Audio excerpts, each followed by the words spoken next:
hemos estado discutiendo y acordando en estos minutos con las representaciones de nuestros grupos parlamentarios y la dirección del partido una estrategia política que diseñaremos o afinaremos en los próximos días en el seno de la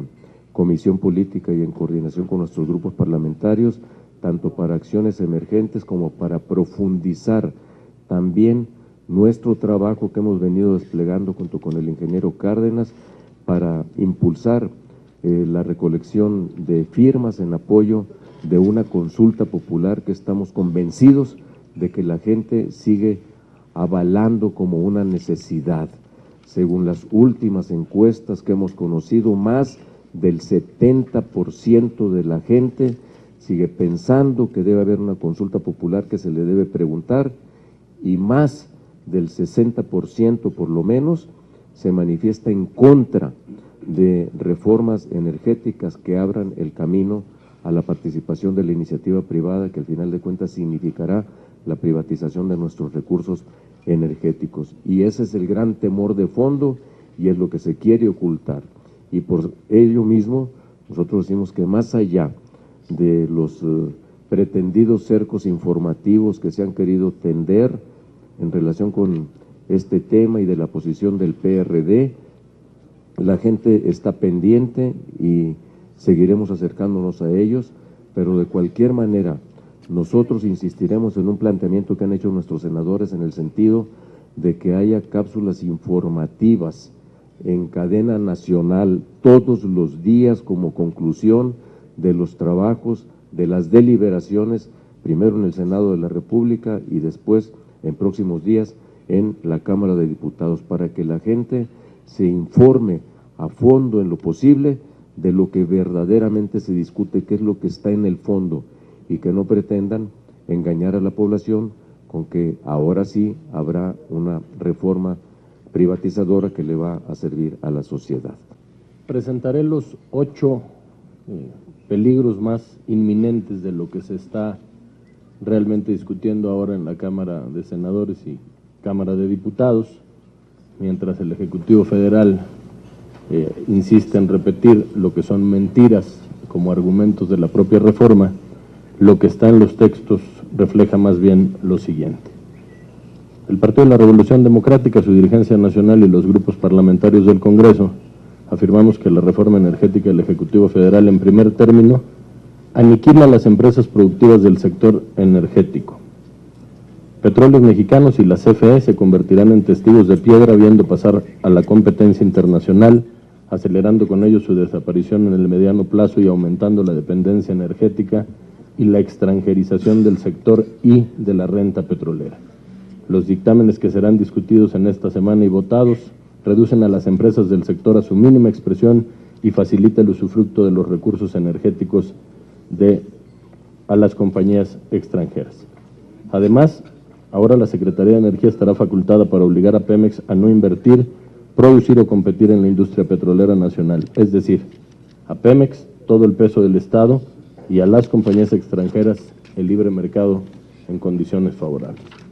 En segundo término, tolera la corrupción y la impunidad antes y después de la reforma energética. Frente a casos tan escandalosos como el de Oceanografía, el Estado mexicano, el Gobierno de la República, la Procuraduría General de la República, pasivos frente a estos casos inminentes de corrupción, y ningún articulado, ningún apartado de las leyes secundarias que combatan frontalmente la corrupción o que provean de mecanismos que permitan la transparencia y la rendición de cuentas. De continuar la tendencia como se presenta, lo único que se estará haciendo es legitimar las oceanografías. En tercer término, legaliza el despojo de tierras por utilidad pública, el despojo de tierras privadas, sociales e incluso públicas en favor de las empresas extranjeras que llegarán al país a explotar el petróleo y la electricidad derivado de la reforma constitucional y ahora legal.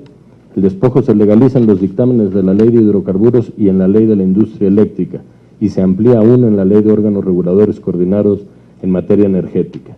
Se modifica el concepto por el de ocupación temporal, pero el despojo es permanente.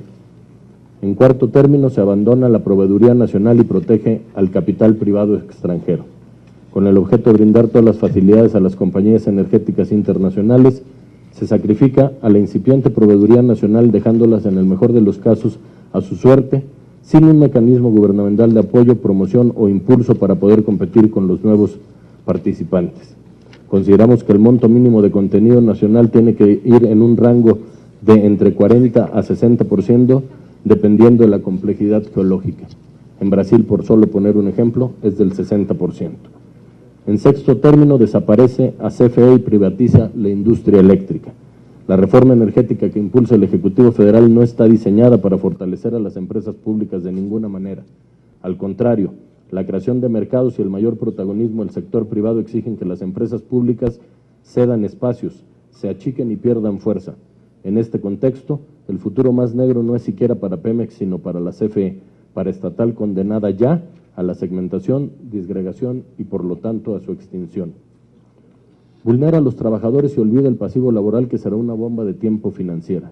Los trabajadores del sector energético son los más vulnerables en toda la propuesta gubernamental y en la negociación senatorial. No solo van a estar sujetos a los despidos masivos injustificados, sino que las propias leyes prohíben el reparto de utilidades, protegiendo con ello las ganancias de las compañías petroleras extranjeras, en contra de lo consagrado por el propio artículo 123 constitucional. Y como octavo, se diseña un modelo energético sin un futuro sustentable. El proyecto de reforma energética apuesta hacia un modelo energético con base en el crecimiento de la explotación de los hidrocarburos a cualquier precio, quedando las energías limpias y renovables totalmente marginadas. Estos son los 8 puntos que para el PRD son los de mayor riesgo para el Estado mexicano y por lo tanto los dejamos a su consideración. De lo que ya acabamos de escuchar, que es la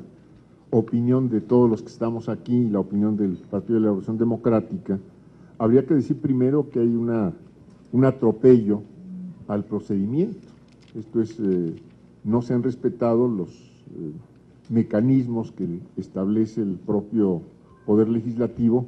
para abrir una verdadera discusión en torno a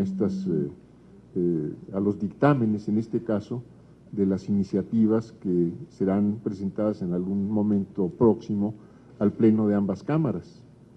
Pero habría que empezar por decir que hay una violación, un atropello a los procedimientos y por lo tanto pues una falla de origen que llevarán estas iniciativas. Por otro lado, pues esto no nos hace ver sino que el gobierno está empeñado en la entrega de este recurso, de este patrimonio del país, a intereses ajenos, contrarios a los del propio país, y que nosotros seguiremos dando la lucha en el terreno que sea para que las reformas constitucionales se reviertan de acuerdo con lo que la Constitución y la ley establece. A ver, nosotros no vamos a permitir, como estamos de entrada planteando, esta misma fórmula que aplicaron en el Senado, por lo que sea el compañero Carlos. De una vez les anunciamos a nuestros pares en la Cámara, a los otros grupos parlamentarios que están en esta ruta, que esa fórmula no la vamos a aceptar, la fórmula penchina aplicada en el Senado, porque se tiene que respetar el procedimiento legislativo. Este hecho de anular de entrada el debate es a todas luces una estrategia que violenta todo, pero que pone con mayor claridad la intencionalidad, lo que está atrás de esta ruta que se han trazado tanto el PRI como el PAN y el propio gobierno. Ese es un punto de entrada, porque nosotros nos hemos preparado para dar el debate en las comisiones y en el Pleno y donde sea necesario, y en un tema tan complejo, tan delicado, solamente pedimos se respeten los ordenamientos, los reglamentos internos y el proceso legislativo. La materia que estamos tratando, el tema que se está tratando, es un tema difícil para el país y yo creo que esta expresión cada vez mayor de los ciudadanos en contra de la reforma a la Constitución para abrir la puerta a la privatización de los recursos energéticos es un grave error. Y vamos a poner todo lo que tenemos disponible para que podamos contrastar con argumentos, con elementos, cuáles son, y de cara a la sociedad, cuáles son las posturas de cada quien y por qué razón desde un principio hemos dejado muy claro que no compartimos la reforma a la Constitución en materia de energía eléctrica y de petróleo por los riesgos que implica para México, para los mexicanos, entregar este recurso estratégico a manos privadas. Ya hemos dado muchos ejemplos, no lo repetiré, de las historias trágicas para el país cuando se ha hecho lo mismo con otros bienes públicos y con otros bienes de la nación.